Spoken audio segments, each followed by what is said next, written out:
इस समय प्रेम कुमार धूमल हमारे साथ हैं, नामांकन भरकर वो अभी बाहर निकले हैं। उनसे जानते हैं। धूमल साहब, स्वागत है आपका नेटवर्क 10 पर। मेरा पहला सवाल आपसे ये, आज का दिन आपने नामांकन के लिए चुना, शुभ मानते हैं? मुहूर्त निकाला, क्या कुछ था? नहीं, नवरात्रि का दिन हर कोई शुभ मानता है। 9 के 9 दिन शुभ होते हैं और केवल 2 नवरात्र हैं नॉमिनेशन जिनमें किया जा सकता है, आज का और कल का। सारे प्रदेश में डिमांड आ रही थी यहाँ भी आओ, यहाँ भी आओ, इसलिए जो पहला मौका मिला, पहला नवरात्रा मिला, पहले मौके पे मैंने फाइल कर दिया है। अब कल से चुनाव प्रचार में सारे प्रदेश में घूम रहा हूँ। चलिए धूमल साहब, कुछ कोर इश्यूज पे बात करते हैं। जो कैंपेन है आपका, जैसे मैंने अभी आपसे सवाल भी पूछा कि धूमल एक बार फिर जो आप नारा दिल में जो आप नारा दे रहे हैं, बीजेपी कहो दिल से और धूमल फिर से, ये नारा आप कैंपेन में दे रहे हैं, ये बीजेपी फिर से क्यों नहीं, सिर्फ धूमल फिर से क्यों? आप को मैंने कहा था पहले भी कि ये नारे दोनों हैं, कहो दिल से भाजपा फिर से, कहो दिल से धूमल फिर से।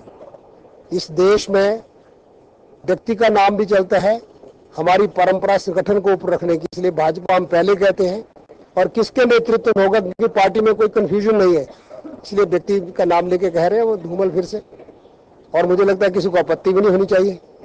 धूमल साहब, राष्ट्रीय परिप्रेक्ष्य में अगर इस चुनाव को देखें, कितना महत्वपूर्ण मानते हैं? क्योंकि अभी 2 उपचुनाव हुए हैं जहां पर कांग्रेस की हालत बहुत पतली रही है, एक में तो हार गई है कांग्रेस और एक में जो मार्जिनल विक्ट्री बहुत कम रही है, मार्जिन ऑफ विक्ट्री। इस चुनाव को, जो हिमाचल का जो चुनाव है, विधानसभा चुनाव, राष्ट्रीय परिप्रेक्ष्य में कितना महत्वपूर्ण आप मानते हैं और 2014 के मद्देनजर कितना महत्वपूर्ण मानते हैं? देखिए, मैं सबसे महत्वपूर्ण मानता हूँ इस चुनाव को जो गुजरात और हिमाचल में हो रहा है। इसको केवल देश के लोग नहीं देख रहे हैं, सारी दुनिया देख रही है कि हिंदुस्तान के मतदाता का रुझान क्या है। क्या वो ऐसी सरकार चाहता है जो गैस सिलेंडरों की संख्या कम कर दे, रातों रात उसका रेट बढ़ा दे? रात को सोते हैं डीजल का रेट कुछ और होता है, सवेरे उठते हैं 5 रुपये बढ़ा हुआ होता है। क्या ऐसी सरकार चाहिए जहाँ चीनी डीकंट्रोल हो और वही आसमान को महंगाई छू जाए? जहाँ महंगाई भ्रष्टाचार फैलाने वाली सरकार चाहिए, या फिर वो ऐसी सरकारें चाहते हैं जैसे हिमाचल प्रदेश और गुजरात में बीजेपी की सरकार ने काम किया है? और इसके जो परिणाम आएंगे उसका असर देश पर होगा। आप 2014 के चुनाव की बात कर रहे हैं, मैं आपको विश्वास देकर कह सकता हूं, अंग्रेजी का अल्फाबेट आप पढ़ते हैं, ABCDEFGHI, G for Gujarat, H for Himachal, Gujarat जीतेंगे, हिमाचल जीतेंगे, फिर आई से इंडिया जीतेंगे। और दिल्ली में भी सरकार हम 2013 में बनाएंगे, 2014 का जनता इंतजार नहीं करेगी। जो मुद्दे हैं राष्ट्रीय स्तर पर, जो केंद्र सरकार निर्णय ले, क्या लगता है आपको हिमाचल की जनता उसके विरुद्ध वोट करेगी? क्या प्रभाव रहेगा उन मसलों का, मुद्दों का? हर आदमी को जो महंगाई, बेरोजगारी, भ्रष्टाचार छू रहा है, इनका डेफिनेटली प्रभाव रहेगा। सारे देश में सबसे ज्यादा शिक्षित मतदाता हिमाचल प्रदेश का है और मतदाता सोच समझकर अपना भला बुरा देखकर वोट देता है। निश्चित तौर पे वो कांग्रेस को पूरी तरह रिजेक्ट करेगा और भारतीय जनता पार्टी को जिताएगा। ये जो पूरा कैंपेन चल रहा है, चाहे कांग्रेस की तरफ से चल रहा हो या बीजेपी की तरफ से, ऐसा लग रहा है 1 to 1 हो गया है मामला, वीरभद्र सिंह वर्सेस धूमल। पूरा जो ऐसा मामला, वो आप पे भ्रष्टाचार के आरोप लगा रहे हैं, आप उन पे, पूरा 1 to 1 लग रहा है एक तरीके से। वो आरोप लगाने के लिए आरोप लगा रहे हैं, हम कोई आरोप नहीं लगा रहे। पहला जो कैसेट सीडी उनकी निकली, वो उनके ही कांग्रेसी मंत्री ने निकाली, उन्होंने प्रेस को दी, उसको उन्होंने फिर एक्सपेल कर दिया, अब वापस लेकर उसको टिकट दे दिया। अब लोग पूछते हैं समझौता क्या है, कौन बेईमान है? और दूसरी बात, दिल्ली में सरकार इनकी है, इनकम टैक्स डिपार्टमेंट इनका, छापा उसने मारा, इस्पात उद्योग इनकी मंत्रालय के तहत था, वहां लेन देन की एंट्रीज हैं और इनकम टैक्स का उसमें अटेस्टेशन है। आज गवर्नमेंट ऑफ इंडिया ने उस मामले को दबाने की कोशिश की है, ये मामला वहीं से निकला है।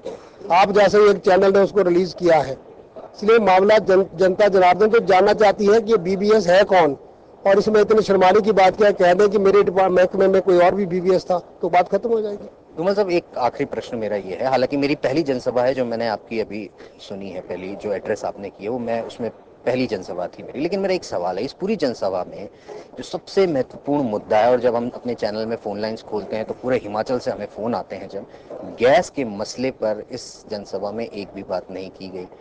राज्य सरकार से किस तरीके की रियायत देने की कोशिश रहेगी?